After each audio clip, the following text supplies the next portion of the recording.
of question about whether or not the damage and the ultimate destruction of the buildings was caused by the airplanes, by architectural defect, or possibly by bombs or aftershocks. Do you have any thoughts on that? Well, it was an architectural defect. You know, the World Trade Center was always known as a very, very strong building. Don't forget, that took a big bomb in the basement. Now, the basement is the most vulnerable place because it's your foundation, and it withstood that. And I got to see that area about 3 or 4 days after it took place because one of my structural engineers actually took me for a tour because he did the building. And I said, I can't believe it. The building was standing solid and half of the columns were blown out. I mean, so this was an unbelievably powerful building. If you know anything about structure, it was one of the first buildings that was built from the outside. The steel, the reason the World Trade Center had such narrow windows is that in between all the windows, you had the steel on the outside. So you had the steel on the outside of the building. That's why when I first looked, and you had big, heavy I-beams, when I first looked at it, I couldn't believe it because there was a hole in the steel.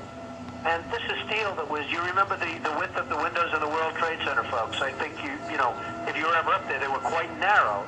And in between was this heavy steel. I said, how could a plane, even a 767 or 747 or whatever it might have been, how could it possibly go through the steel? I happen to think that they had not only a plane, but they had bombs that exploded almost simultaneously, because I just can't imagine anything being able to go through that wall. Most buildings are built with the steel is on the inside around the elevator shaft. This one was built from the outside, which is the strongest structure you can have, and it was almost just like a can of soup. You know, Donald, we were looking at pictures all morning long of that plane coming into building number 2, and when you see that approach the far side, and then all of a sudden, within a matter of a millisecond, the explosion pops out the other side. Right.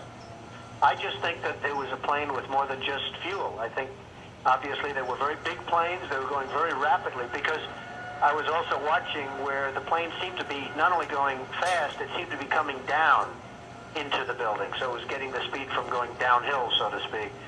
It just seemed to me that to do that kind of destruction is even more than a big plane, because you're talking about taking out steel, the heaviest caliber steel that was used on a building. I mean, these buildings were rock solid, and you know, it's just an amazing thing.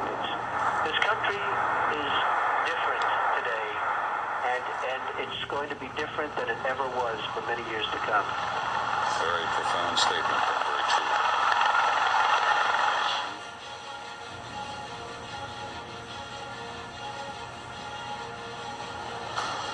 There's a picture of Building 7 going down.